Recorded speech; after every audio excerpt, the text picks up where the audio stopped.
how my thinking leads to eating. I can't or shouldn't journal this, ... Okay, so I'm gonna have a real heart-to-heart with you here. This week, I literally talked to 3 different people, one of which was a wonderful woman who had lost 60-something pounds. She had done really well. She had a major life circumstance change. She gained it all back. And I asked her the same question I ask everyone. What habits did you have when you lost the weight? Oh, I journaled my food. It was calories in, calories out. Okay. And I said, as you were gaining the weight, were you still journaling your food? Guess what the answer was? No. In all the years that I've been doing this, every single interview, I've done over 500 episodes of the Half Size Me podcast.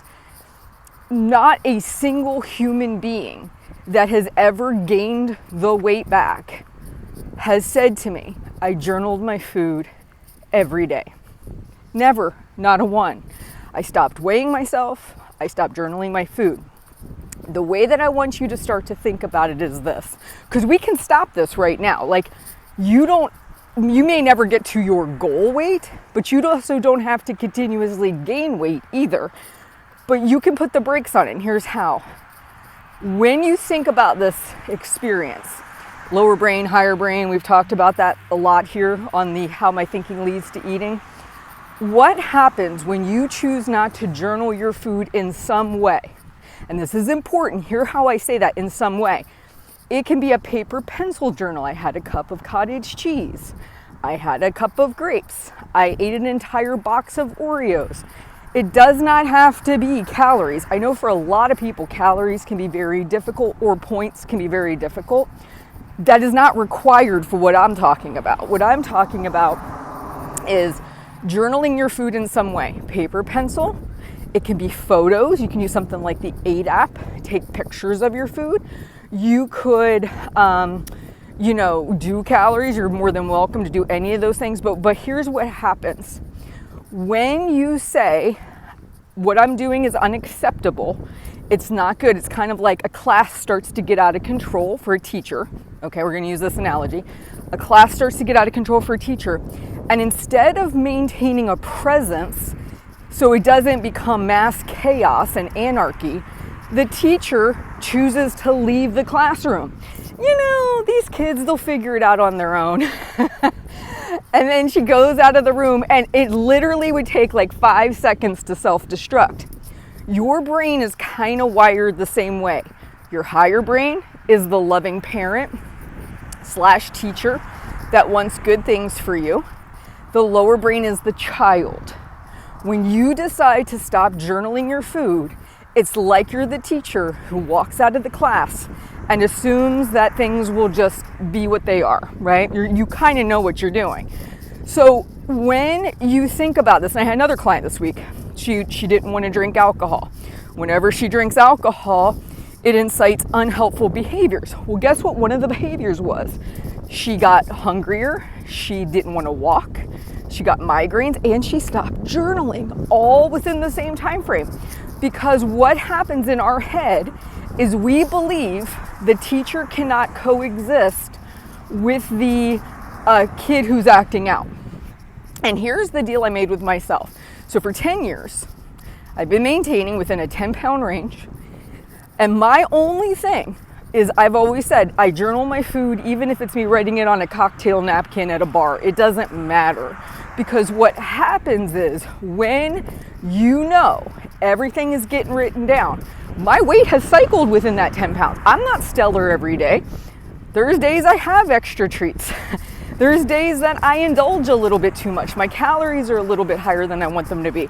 But I'm not going to turn a blind eye to it, because what I know is, when I've done that in the past, just like all these wonderful people I've interviewed and talked to, what will happen is, without self-awareness, without being aware of what I'm doing, the kids get really out of control in the classroom. And it's just like a switch that happens in your brain. When you say there will be no monitoring, no awareness, then chaos ensues. So what you say is, I can eat whatever I want. I can drink an entire bottle of wine. I can eat 4 or 5 boxes of cookies. It doesn't matter. All that's okay.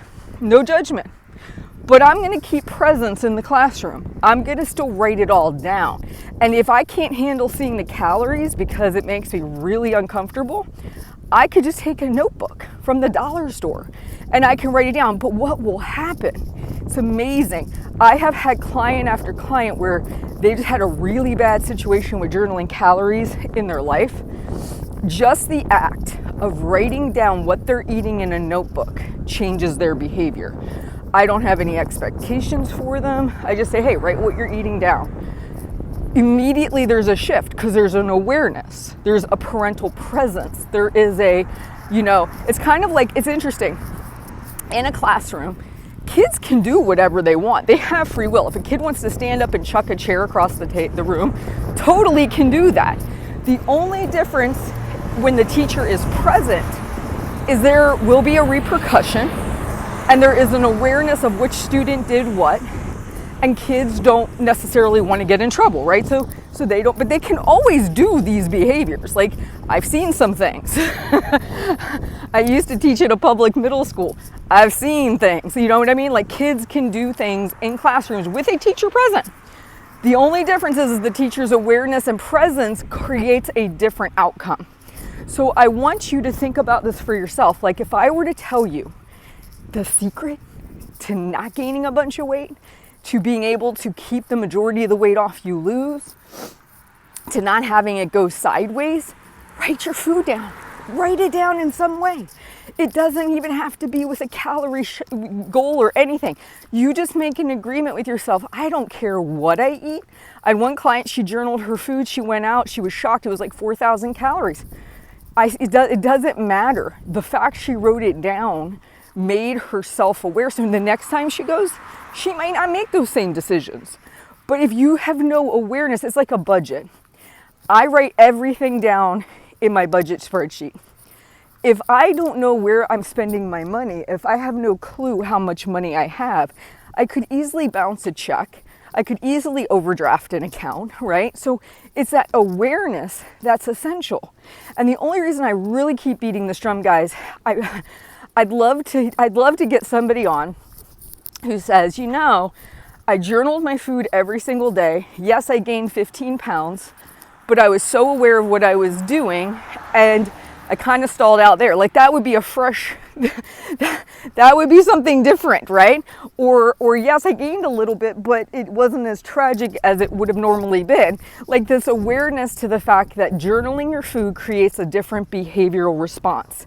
I can't explain it other than your higher level brain knows, it's the teacher, that there is an expectation. The lower brain, the child, wants to eat all the things. And if you say, sweetheart, you can eat all the things, but we're going to write it down. Like, there's no getting out of this. And there was many conversations with children where I said, you can do that, but I just want you to know you'll be suspended from school for so many days. Like, I'm not going to stop you from doing it. That's not my job. My job is to make sure that other kids are safe, that kind of, but I can't stop you from doing that. You tell a 15-year-old kid who's towering above you not to do something, they're going to do what they want to do. I just then call the resource officer and have them deal with it, right? So that's what you want to think about. It's this idea of self-monitoring, self-awareness. You writing down what you eat and having a vague recollection day to day of what's happening doesn't let it become chaos, doesn't let it become a situation where it's just a free-for-all. It makes you aware. And even if you chose the free-for-all, you might journal it for 2 or 3 days, but I promise you, your behavior will change. I've never seen a person who is diligent with writing their food that lets a couple days become weeks and months of that behavior, because it changes your behaviors. So this is really an important conversation, guys, because honestly, that's the magic sauce. Like, if you were to continue to weigh yourself in some way, and that doesn't even have to be anything major, but just like step on the scale every once in a while so you're not surprised, and then write your food down every day. That's kind of how you can keep yourself from gaining a bunch of weight you don't want. So I hope this video helps. Again, I just had kind of like 3 people this week back to back, all same thing, all stopped tracking when they didn't like what they saw and or gained all their weight back.